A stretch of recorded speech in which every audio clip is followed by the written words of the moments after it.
Creo que estamos todos. Bueno, mi nombre es Paula Belforte. Voy a estar coordinando en la mesa con sus trabajos. En esta mesa vamos a escuchar 3 trabajos. Yo capaz que voy admitiendo, van conectándose, así que voy admitiendo. Vamos a tener 3 trabajos. El primer trabajo es titulado como Síndrome de Burnout en psicólogos que atienden pacientes con consumo problemático de sustancias en la ciudad de Buenos Aires y Gran Buenos Aires, un estudio comparativo. El disertante es Diego Argentino, de la Universidad de Flores, ¿cierto? Bien.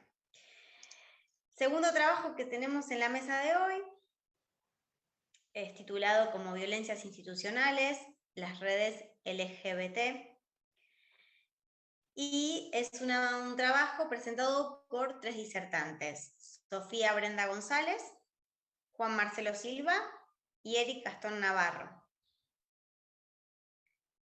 Perdón, 4 trabajos tenemos, no 3. El tercer trabajo se llama Sobre la importancia de la perspectiva de género en el abordaje de los consumos problemáticos. Sus disertantes son Cecilia Noel Sicré y Evangelina Miller Mauri. Y el cuarto y último trabajo es titulado como Sobre la labor terapéutica de la educación física en el abordaje de consumos problemáticos, un cuerpo que habla, presentado por Carolina del Cerro. Bueno, les doy paso a ustedes. Si te parece, van a estar todos muteados y nos vamos a primero dedicar a cada disertante, no sé, en los trabajos que por ahí son más de un disertante, se organizan ustedes para presentarlo como lo hayan organizado. En líneas generales son 10 minutos de exposición que tiene cada trabajo. Primero vamos a hacer una lectura de los trabajos y luego vamos a dejar un tiempo para preguntas y comentarios del público que tengamos presente en el día de hoy. ¿Sí? De acuerdo. Comenzamos con Diego. Muchísimas gracias. Por favor. Bueno, vamos a comenzar. El presente trabajo es la consecuencia de un trabajo de tesis de maestría, Prevención y Asistencia de las Drogodependencias por la Universidad de El Salvador, en donde soy docente. Y bueno, la investigación tiene como motivación haber padecido esta afección del síndrome de burnout, haber quedado quemado por el trabajo, en la tarea que se realiza con pacientes con consumo problemático. Y bueno, haber visto cómo tanto los operadores y los psicólogos que trabajaban acá iban sintiendo esta afección. La pregunta de la investigación ha sido si existían diferencias significativas en los diferentes niveles del burnout, en despersonalización, agotamiento emocional y realización personal, entre los psicólogos que atienden personas con consumo problemático. Para hacer una pequeña introducción al marco teórico, podemos decir que el burnout fue elaborado, acuñado por Freudenberger en 1974 como un agotamiento de la energía experimentado por los profesionales que se sentían sobrepasados por los problemas de los demás. Y esto tuvo como antecedente el trabajo que hacía Freudenberger en la New Free Clinic de Nueva York. Él observaba que los profesionales voluntarios que se acercaban al lugar entraban con muchísima energía, con altos ideales, con una gran ingenuidad, y esa energía se iba perdiendo al poco tiempo, quedando quemados como estaban los pacientes, en el caso de los pacientes por el consumo, en el caso de los profesionales por el trabajo. Va a decir Maslach y Jackson, que son uno de los que más desarrollaron de manera empírica el concepto, que tiene 3 dimensiones el burnout. el cansancio emocional, que es esta falta de ganas de trabajar, la despersonalización, que es una dimensión que tiene que ver con empezar a tratar a las personas como objetos. Aquí siempre me recuerdo al personaje de Gasalla, no diciendo atrás, atrás, en donde empieza a haber un maltrato. No se trata a la persona con sus derechos, sino como un cliente, algo que se tiene que hacer. Y por último aparecen las dificultades, un bajo puntaje en la realización personal, esta sensación de que mi trabajo es útil, es importante, de que es valioso, vale la pena, se empieza a perder. Cuando estas tres dimensiones se ven comprometidas en sus porcentajes, en sus puntajes, empezamos a padecer el síndrome de estar quemado por el trabajo. En líneas generales se suele confundir el cansancio emocional con el estar quemado con el trabajo y simplemente es una de las tres dimensiones que tienen que estar afectadas. La versión que utilicé para el estudio fue el de los servicios sociales, ¿no? El servicio, hay dos versiones, hay varias versiones del MBI, que es el cuestionario que se utiliza, pero yo utilicé el HSS.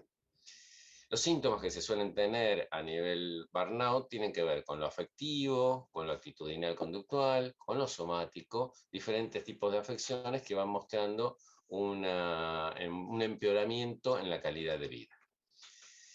Ahora, en el caso del psicólogo clínico hay bastantes escritos sobre el tema que van todos coincidiendo que tenemos cierta predisposición para padecer. Los profesionales de la salud, entre ellos el psicólogo clínico, va a tener cierta predisposición. Y todos los trabajos venían indicando lo que se decía en los pasillos. En todos los pasillos de las comunidades terapéuticas, de mi recorrido por diferentes espacios de atención de consumo problemático, te decían, no, este trabajo te quema, esta profesión te quema.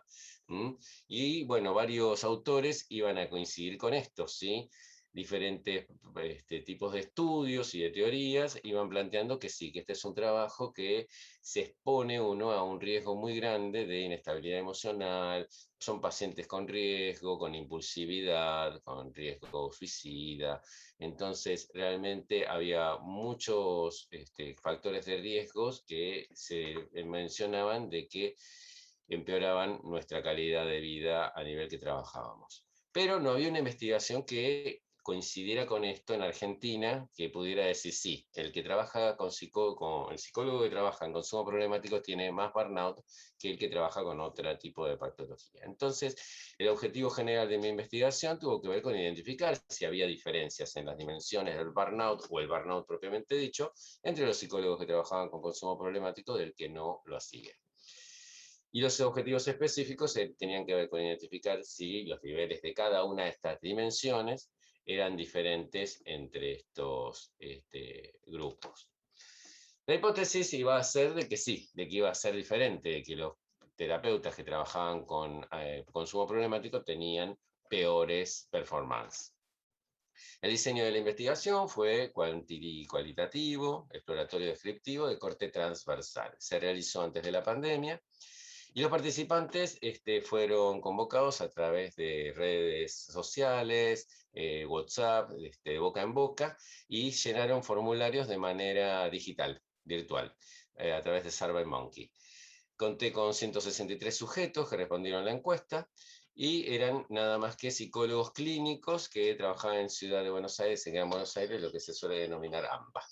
Como decía hace un ratito, el instrumento fue la MBI es HSS.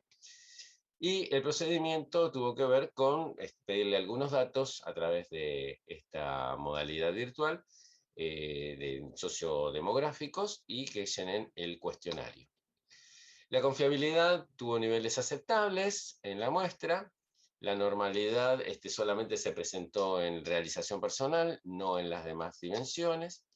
Y entre los resultados más llamativos apareció que solamente el 7.4 de los psicólogos encuestados padecían burnout, así a nivel general, sin diferencia a los que atendían consumo problemático de los que no. 12 sujetos, el 7.4, padecían síndrome de burnout, más o menos coincidía con los números que se suelen manejar. Más adelante yo hice otra investigación con 235 sujetos y me dio 8.1, así que más o menos son los números que se suelen manejar. Se pudo observar que había muchos terapeutas que trabajaban con un enfoque integrativo en el consumo problemático, pero bueno, estas son la distribución de las escuelas que suelen manejar los terapeutas en general.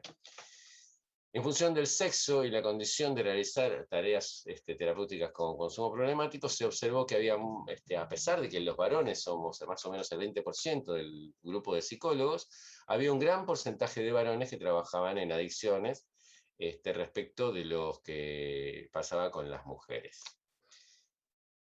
Y también lo que empezó a suceder cuando empezamos a observar si el contexto en donde se desempeñaban era en una institución o fuera de una institución, empezó a ser un factor importante que vamos a ir citando dentro de un ratito. La primera correlación positiva que se produjo fue entre edad y cansancio emocional. En este caso, mientras más edad, menos cansancio emocional. Siempre se vino viendo en la literatura que el cansancio emocional nos protegía, perdón, que la edad disminuía el cansancio emocional. Parece que las personas, a medida que van teniendo edad y capacitación, reducen el riesgo de cansancio emocional y aumenta su realización personal. Por lo tanto, la edad siempre es un factor protector del síndrome de burnout, a pesar de que uno dice, mientras más tiempo trabajas, más quemado estás. No, parece que uno tiene más recursos para afrontar el estrés. Luego se observó que la carga laboral tenía correlación positiva con el cansancio emocional, lo cual coincide con todo lo que la literatura venía indicando. Y a la hora de observar si había diferencias entre el trabajo que tenían los psicólogos que trabajaban con drogodependientes y lo que no lo hacían, no se observaron diferencias significativas, lo cual fue toda una novedad que mostró que la hipótesis no eran ciertas. Ahora bien, respecto al contexto laboral, hubo un hallazgo, dos hallazgos que llamaron la atención y tuvieron que ver con el contexto laboral. Los terapeutas que trabajaban con consumo problemático, y que además se desempeñaban en una institución, en comparación con los que no lo hacían, presentaron valores significativamente superiores en cansancio emocional y significativamente inferiores en realización personal, aunque no había diferencias en despersonalización. Parece que trabajar en instituciones y además, trabajar con drogodependientes es un factor que empeoraba la performance. Mientras que al comparar los terapeutas que consignaron trabajar dentro de una institución, por fuera de una institución o en ambos contextos en relación al cansancio emocional, no se observó un efecto principal de factor, lo cual pareciera que las diferencias halladas podrían deberse a la combinación de estos dos variables, trabajar en una institución y trabajar con drogodependientes. Acá tenemos el primer gráfico donde se muestra que en despersonalización no hay una diferencia significativa, pero sí en cansancio emocional y en realización personal. Y en el caso de la diferencia entre los que trabajan en una institución, trabajan dentro y fuera de instituciones, o que trabajan solamente fuera de una institución, Diego, podemos observar. Estoy terminando. quería comentarte que te quedan 2 minutos, más que nada para Es la última poder ir diapositiva. cerrando Sí, sí. la presentación. Muchas gracias. Y en la última tiene que ver con que este gráfico nos muestra que los que trabajan fuera de una institución tienen muchísima más realización personal que los que trabajan en ambas y los que trabajan dentro de una institución.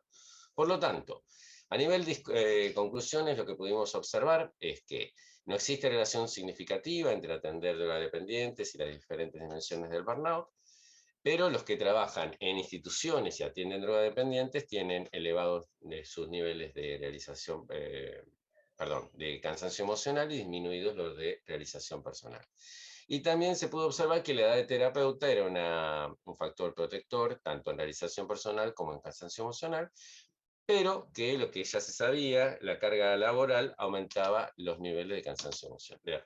Por lo tanto, los esfuerzos preventivos en las carreras de grado a la hora de formar jóvenes que trabajen en instituciones y, bueno, en particular en consumo problemático, tienen que estar apuntados a los psicólogos jóvenes que tienen más riesgo, los que atienden drogodependiente dentro de una institución y los que trabajan más de 25 horas, que son los que empiezan a mostrar algún tipo de dificultad. Muchísimas gracias. Muchas gracias, Diego, ¿No? por tu presentación. Bueno, damos paso al trabajo de violencias institucionales. ¿Quiénes presentan? Hola, buenas. Hola, Eric. ¿Qué tal? Hola. Presentamos Hola, buenas Sofi noches. González, Juan Silva y yo.